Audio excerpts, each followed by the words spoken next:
Welcome back to our Dream in the Woods. Got a busy day ahead of us here. We're going to start putting the metal on the upper peak roof. And so I got a crew here, my dad, my brother, Brian, and Eric. So that should be good hands to get a lot of panels. There's actually over 100 panels to get up, just to get that upper roof on. So it's a big project. So 70 feet on each side. 16 inches at a time. So let's get to it. So my dad is prepping the panels,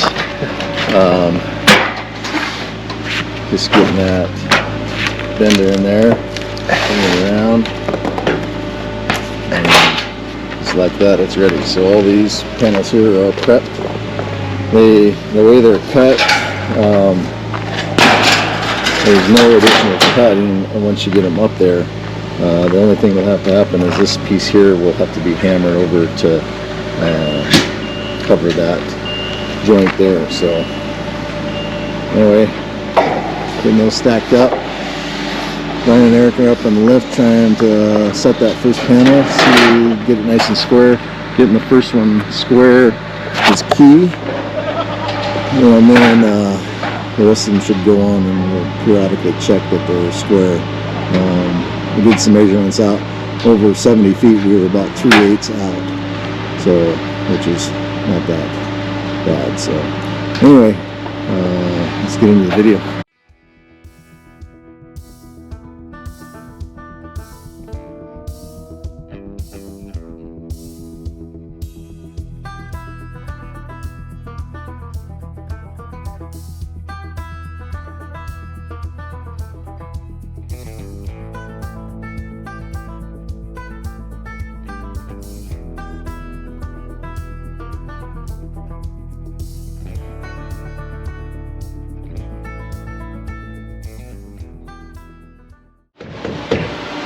Alright, I'm on the lower section. Brian's doing this thing up there.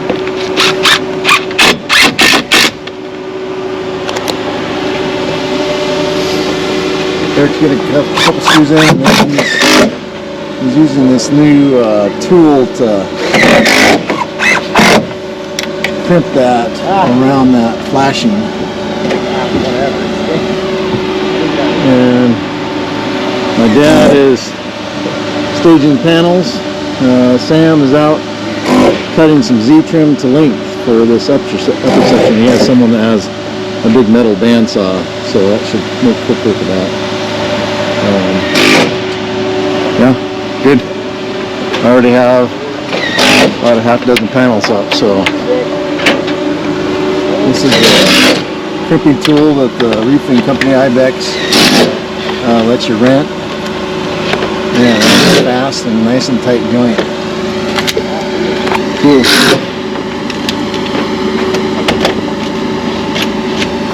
Got him.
sometimes you find without. Yeah, I mean, if this is more weekend walk on it, I would get it. Oh, this guy here? Yeah, but that one's sort of a half one. It's too close to me. Okay. It's got to be up to here. I think we're on scene too. Yeah, we are.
Okay, this is kind of an example of what the standing seam, hidden fastener pieces go together. So this rib clicks onto this. There's a lip right there, and if you look here, then it has an adjacent that piece there catches that rib, and then your screws go in here. That's a slot so the metal can expand and contract. This piece here is what goes into the rib edge. So we do an initial bend down here, and then we have a crimper that then crimps that onto that drip edge. So there's no fasteners there, but it's the metal's pressure fit there. And then the last thing is a little bit of a detail where you just hammer that over to cover up that ridge. So.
plugging along on this second side here, almost to the halfway mark. So, it's kind of hard to see from down here. Looking good. Trying to match the ribs on the eave, not on the eave, on the peak, so it'll maybe be a little bit easier putting that the peak trim on. So anyway, we timed it out. We're about 2.5 minutes per panel, so we're clicking along very nicely.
All right, been a couple days. We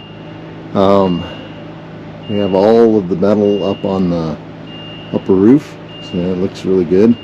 So now we have to do the gable trim and the ridge cap is the two last things for that upper section. So that'll take some time for us to figure out all the cuts and such, but we'll show you what we got going on.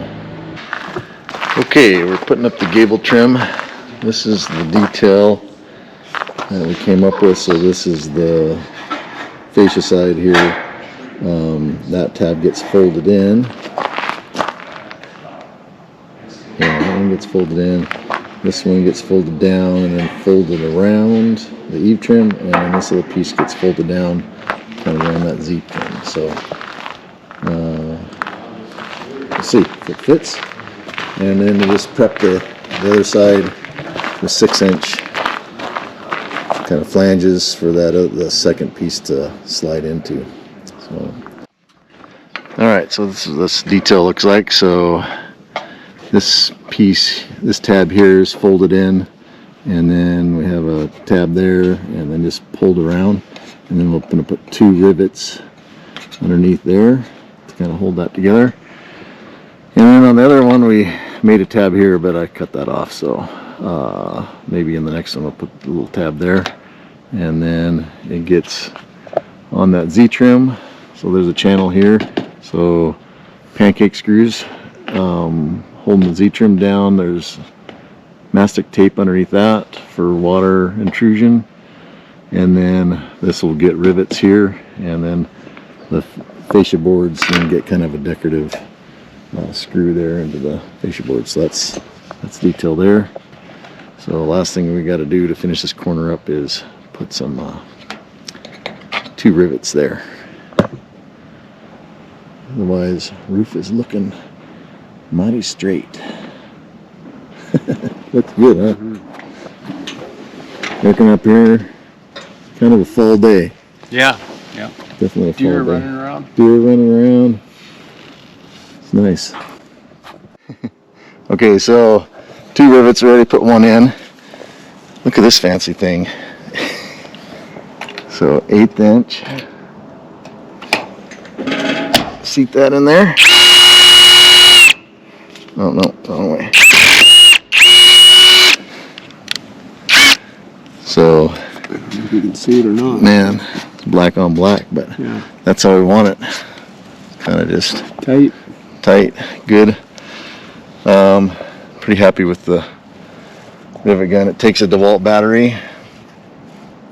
Melvic, I don't know. It was much cheaper than the name brand one, and I just figured it's for this project. It's way better than doing a hand one. So this is the detail here on the Gable trim. I just ran a long tab in there so there's an overlap.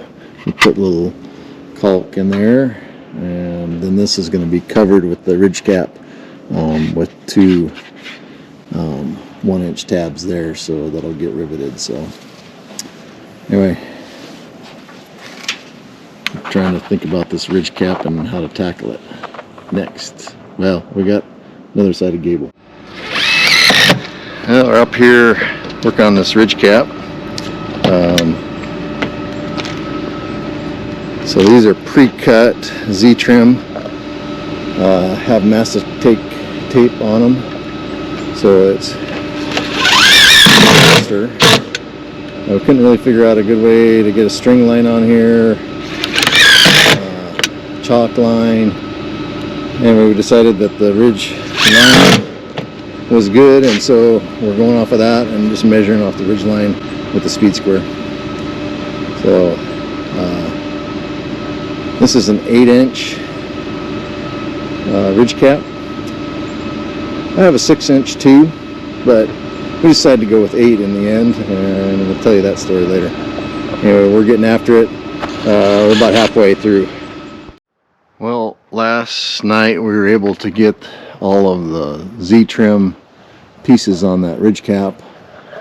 I don't know, personally I was kind of struggling by the end as far as my back and my feet and all that stuff. I give kudos to Brian for doing all those panels up there, but that takes equal number of those pieces, which is about 106 pieces, and 4 screws per, measuring them out. I don't know, the line looks good.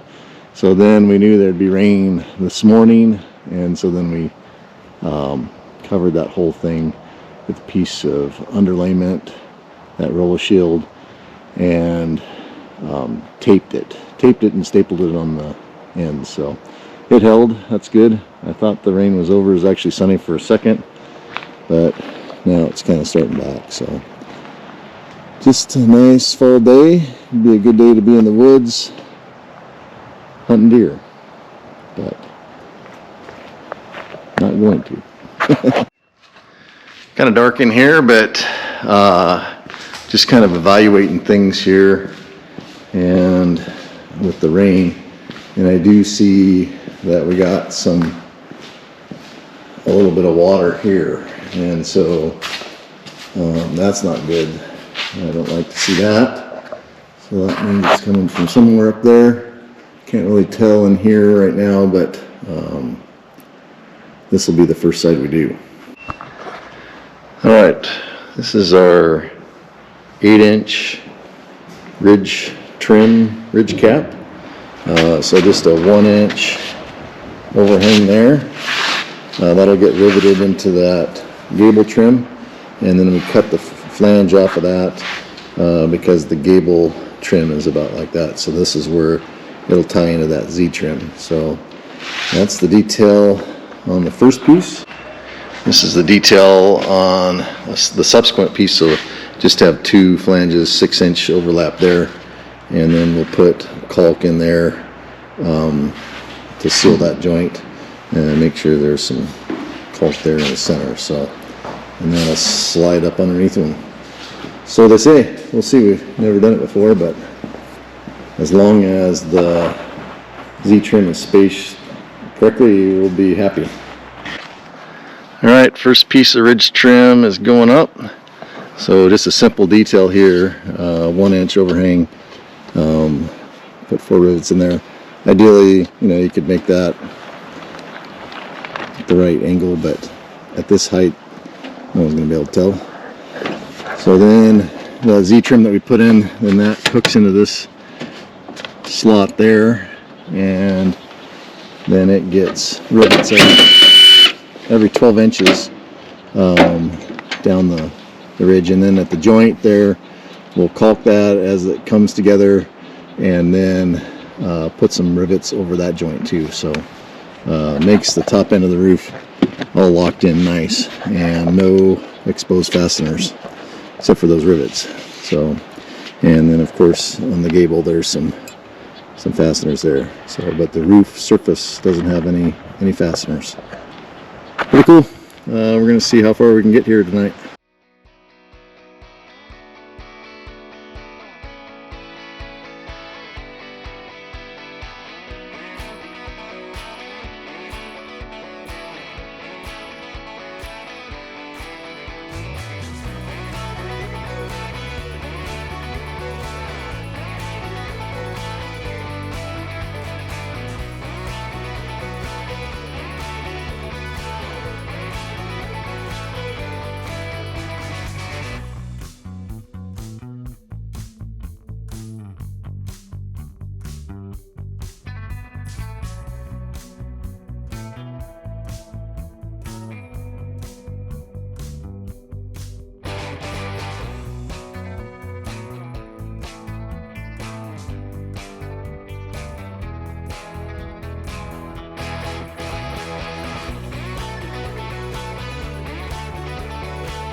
We're a big fan of the electric rivet gun. Big fans. Big fans. Seems pretty simple. We got the fourth piece up, or at least halfway, maybe a little bit further. Rivet in the joint, putting two kind of in the face, and then two to each side. So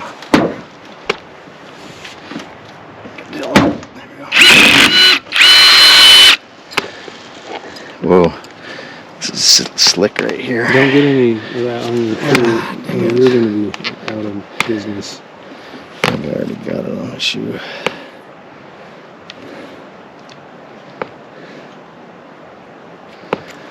Dang it.